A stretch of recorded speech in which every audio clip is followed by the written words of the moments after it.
Capítulo 5.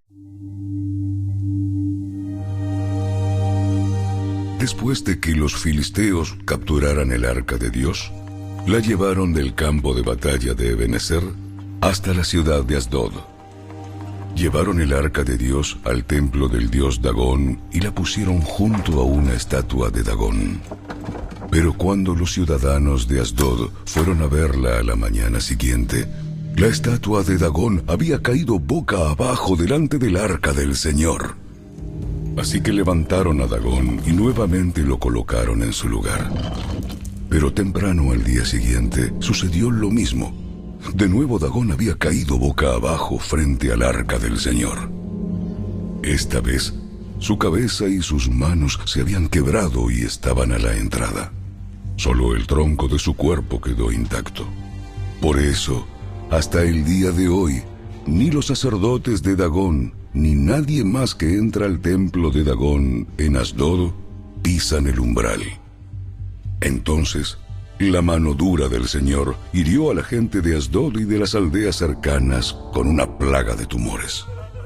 Cuando el pueblo se dio cuenta de lo que sucedía, exclamó: ¡No podemos quedarnos con el arca del Dios de Israel! ¡Ni un minuto más! ¡Ni un minuto más! ¡Él está en contra de nosotros! Todos seremos destruidos junto con Dagón, nuestro Dios. De modo que convocaron a los gobernantes de las ciudades filisteas y les preguntaron: ¿Qué debemos hacer? ¿Qué debemos hacer con el arca del Dios de Israel? ¡El arca del Dios de Israel! Los gobernantes deliberaron y contestaron: Trasládenla a la ciudad de Gat. Así que trasladaron el arca del Dios de Israel a Gat. Pero cuando el arca llegó a Gat, la mano dura del Señor cayó sobre sus hombres, jóvenes y mayores. Los hirió con una plaga de tumores y hubo gran pánico. Entonces enviaron el arca de Dios a la ciudad de Ecrón. Pero cuando los habitantes de Ecrón vieron que se acercaba, clamaron: ¡Traen el arca del Dios de Israel a nuestra ciudad para matarnos a nosotros también! Entonces, el pueblo volvió a llamar a los gobernantes filisteos y les suplicó: Por favor, Regresen el arca del Dios de Israel a su propio país o nos matará a todos. ¡Nos matará a todos! Pues ya había comenzado la plaga mortal enviada por Dios, y un gran temor se apoderaba del pueblo. Los que no morían sufrían de tumores, y el clamor del pueblo ascendió al cielo.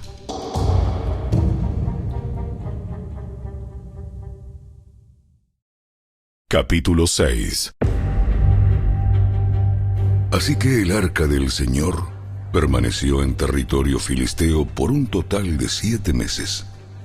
Entonces, los filisteos mandaron llamar a sus sacerdotes y adivinos y les preguntaron: ¿Qué debemos hacer con el arca del Señor? Díganos cómo devolverla a su propio país. Devuelvan el arca del Dios de Israel junto con un regalo. Envíen una ofrenda por la culpa, para que la plaga se detenga. Entonces, si se sanan, sabrán que fue la mano de Dios la que causó esta plaga. ¿Qué clase de ofrenda? ¿Qué clase de ofrenda por la culpa debemos enviar? Ya que la plaga los hirió a ustedes y a sus 5 gobernantes, elaboren 5 tumores de oro y 5 ratas de oro como los que asolaron la tierra. Hagan estas cosas para demostrar su respeto al Dios de Israel. Tal vez entonces Él deje de afligirlos a ustedes, a sus dioses y a su tierra. No sean tercos y rebeldes como lo fueron Faraón y los egipcios. Cuando Dios terminó con ellos, estaban deseosos de dejar ir a Israel. Así que construyan una carreta nueva y busquen 2 vacas que acaben de tener cría. Asegúrense de que las vacas nunca hayan llevado yugo. Engánchenlas a la carreta, pero encierren sus becerros en un corral. Pongan el arca del Señor en la carreta y junto a ella coloquen un cofre con las ratas de oro y los tumores de oro que estarán enviando como ofrenda por la culpa. Después, dejen que las vacas vayan por donde quieran. Si cruzan la frontera de nuestra tierra y van hacia Bet-Semes, sabremos que fue el Señor quien trajo este terrible desastre sobre nosotros. Si no la cruzan, sabremos que no fue la mano de Dios que causó esta plaga. Más bien sucedió por pura casualidad. Así que llevaron a cabo las instrucciones. Engancharon 2 vacas a la carreta y encerraron sus crías en un corral. Luego pusieron el arca del Señor en la carreta junto con el cofre que contenía los tumores y las ratas de oro. Y efectivamente, las vacas, sin desviarse a ningún lado, siguieron directo por el camino hacia Bet-Semes, mugiendo por todo el camino. Los gobernantes filisteos la siguieron hasta los límites de Bet-Semes. Ahora bien, los habitantes de Bet-Semes estaban cosechando trigo en el valle, y cuando vieron el arca, se llenaron de alegría. La carreta entró en el campo de un hombre llamado Josué y se detuvo junto a una roca grande. Entonces, la gente hizo pedazos la madera de la carreta para leña, mató a las 2 vacas y las sacrificó al Señor como ofrenda quemada. Varios hombres de la tribu de Leví levantaron de la carreta el arca del Señor y el cofre que contenía las ratas y los tumores de oro, y los pusieron sobre la roca grande. En ese día, el pueblo de Bet-Semes ofreció muchos sacrificios y ofrendas quemadas al Señor. Los 5 gobernantes filisteos observaron todo esto y luego regresaron a Ecrón ese mismo día. Los 5 tumores de oro enviados por los filisteos al Señor como ofrenda por la culpa eran regalos de los gobernantes de Asdod, Gaza, Ascalón, Gat y Ecrón. Las 5 ratas de oro representaban las 5 ciudades filisteas junto con sus aldeas vecinas, que eran controladas por los 5 gobernantes. La gran roca de Bet-Semes, donde colocaron el arca del Señor, todavía está en el campo de Josué como un testimonio de lo que sucedió allí.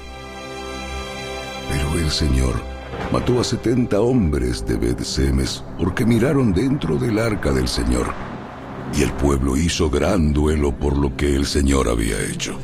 ¿Quién puede estar en la presencia del Señor? Este Dios santo. ¡Este Dios santo! ¿A dónde podremos enviar el arca desde aquí? Así que enviaron mensajeros a la gente de Kiriat Jearim y le dijeron: Los filisteos han devuelto el arca del Señor. ¡Vengan y llévensela! ¡Vengan y llévensela! ¡Vengan y llévensela!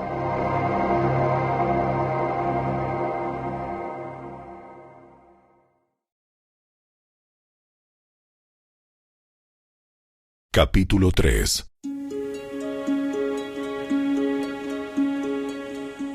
En esos días, Juan el Bautista llegó al desierto de Judea y comenzó a predicar. Su mensaje era el siguiente: Arrepiéntanse de sus pecados y vuelvan a Dios, porque el reino del cielo está cerca. El profeta Isaías se refería a Juan cuando dijo: Es una voz que clama en el desierto: preparen el camino para la venida del Señor, ábranle camino. Juan usaba ropa tejida con pelo rústico de camello y llevaba puesto un cinturón de cuero alrededor de la cintura. Se alimentaba con langostas y miel silvestre. Gente de Jerusalén, de toda Judea y de todo el valle del Jordán salía para ver y escuchar a Juan. Y cuando confesaban sus pecados, él las bautizaba en el río Jordán. Cuando Juan vio que muchos fariseos y saduceos venían a mirarlo bautizar, los enfrentó. ¡Camada de víboras! ¿Quién les advirtió que huyeran de la ira divina que se acerca? Demuestren con su forma de vivir que se han arrepentido de sus pecados y han vuelto a Dios. No se digan simplemente el uno al otro: estamos a salvo porque somos descendientes de Abraham. Eso no significa nada, porque les digo que Dios puede crear hijos de Abraham de estas piedras. Ahora mismo el hacha del juicio de Dios está lista para cortar las raíces de los árboles. Así es, todo árbol que no produzca buenos frutos será cortado y arrojado al fuego. Yo bautizo con agua a los que se arrepienten de sus pecados y vuelven a Dios. Pero pronto viene alguien que es superior a mí. Tan superior que ni siquiera soy digno de ser su esclavo y llevarle las sandalias. Él los bautizará con el Espíritu Santo y con fuego. Está listo para separar el trigo de la paja con su rastrillo. Luego limpiará la zona donde se trilla y juntará el trigo en su granero, pero quemará la paja en un fuego interminable. Luego Jesús fue de Galilea al río Jordán para que Juan lo bautizara, pero Juan intentó convencerlo de que no lo hiciera. Yo soy el que necesita que tú me bautices. Entonces, ¿por qué vienes tú a mí? Pero Jesús le dijo: Así debe hacerse, porque tenemos que cumplir con todo lo que Dios exige. Entonces, Juan aceptó bautizarlo. Después del bautismo, mientras Jesús salía del agua, los cielos se abrieron y vio al Espíritu de Dios que descendía sobre él como una paloma. Y una voz dijo desde el cielo: Este es mi Hijo muy amado, quien me da gran gozo.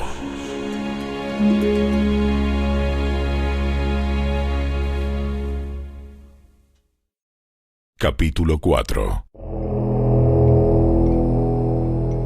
Luego el Espíritu llevó a Jesús al desierto, para que allí lo tentara el diablo. Durante 40 días y 40 noches ayunó, y después tuvo mucha hambre. En ese tiempo, el diablo se le acercó y le dijo: Si eres el Hijo de Dios, di a estas piedras que se conviertan en pan. Jesús le dijo: No, las Escrituras dicen: la gente no vive solo de pan, sino de cada palabra que sale de la boca de Dios. Después el diablo lo llevó a la santa ciudad, Jerusalén, al punto más alto del templo, y dijo: Si eres el Hijo de Dios, tírate, pues las Escrituras dicen: Él ordenará a sus ángeles que te protejan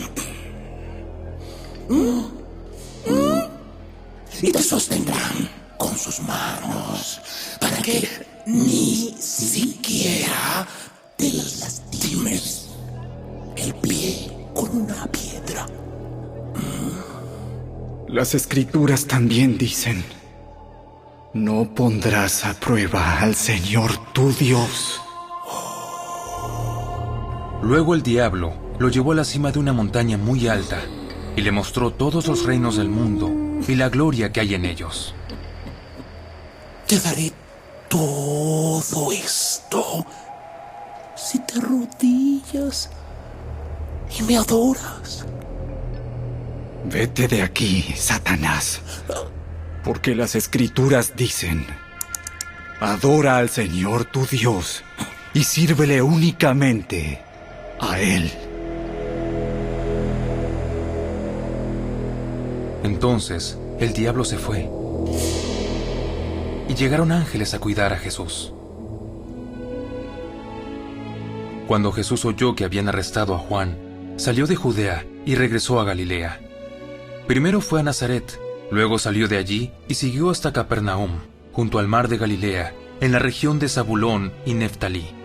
Así se cumplió lo que Dios dijo por medio del profeta Isaías: En la tierra de Zabulón y Neftalí, junto al mar, más allá del río Jordán, en Galilea, donde viven tantos gentiles, la gente que estaba en la oscuridad ha visto una gran luz. Y para aquellos que vivían en la tierra donde la muerte arroja su sombra, ha brillado una luz. A partir de entonces, Jesús comenzó a predicar: arrepiéntanse de sus pecados y vuelvan a Dios, porque el reino del cielo está cerca. Cierto día, mientras Jesús caminaba por la orilla del mar de Galilea, vio a dos hermanos, a Simón, también llamado Pedro, y a Andrés, que echaban la red al agua porque vivían de la pesca. Jesús los llamó: Vengan, síganme, y yo les enseñaré cómo pescar personas. Y enseguida dejaron las redes y lo siguieron. Un poco más adelante, por la orilla, vio a otros 2 hermanos, Santiago y Juan, sentados en una barca junto a su padre, Zebedeo, reparando las redes. También los llamó para que lo siguieran. Ellos, dejando atrás la barca y a su padre, lo siguieron de inmediato. Jesús viajó por toda la región de Galilea, enseñando en las sinagogas, anunciando la buena noticia del reino y sanando a la gente de toda clase de enfermedades y dolencias.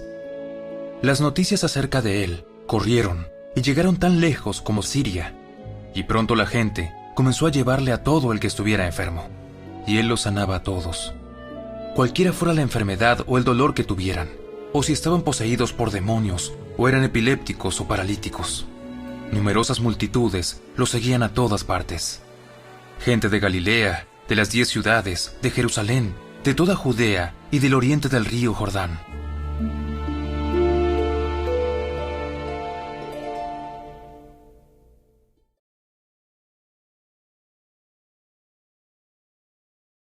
Salmo 84. ¡Qué bella es tu morada, oh Señor de los ejércitos celestiales! Anhelo y hasta desfallezco de deseo por entrar en los atrios del Señor. Con todo mi ser, mi cuerpo y mi alma, gritaré con alegría al Dios viviente. Hasta el gorrión encuentra un hogar y la golondrina construye su nido y cría sus polluelos cerca de tu altar. Oh Señor de los ejércitos celestiales, mi Rey y mi Dios. ¡Qué alegría para los que pueden vivir en tu casa cantando siempre tus alabanzas! ¡Qué alegría para los que reciben su fuerza del Señor! Los que se proponen caminar hasta Jerusalén. Cuando anden por el valle del llanto, se convertirá en un lugar de manantiales refrescantes. Las lluvias de otoño lo cubrirán de bendiciones. Ellos se harán cada vez más fuertes y cada uno se presentará delante de Dios en Jerusalén. Oh Señor, Dios de los ejércitos celestiales, oye mi oración, escucha, oh Dios de Jacob. Oh Dios, mira con favor al Rey. Nuestro escudo muestra bondad a quien has ungido. Un solo día en tus atrios es mejor que 1000 en cualquier otro lugar. Prefiero ser un portero en la casa de mi Dios que vivir la buena vida en la casa de los perversos. Pues el Señor Dios es nuestro sol y nuestro escudo. Él nos da gracia y gloria. El Señor no negará ningún bien a quienes hacen lo que es correcto. Oh Señor de los ejércitos celestiales, qué alegría tienen los que confían en ti.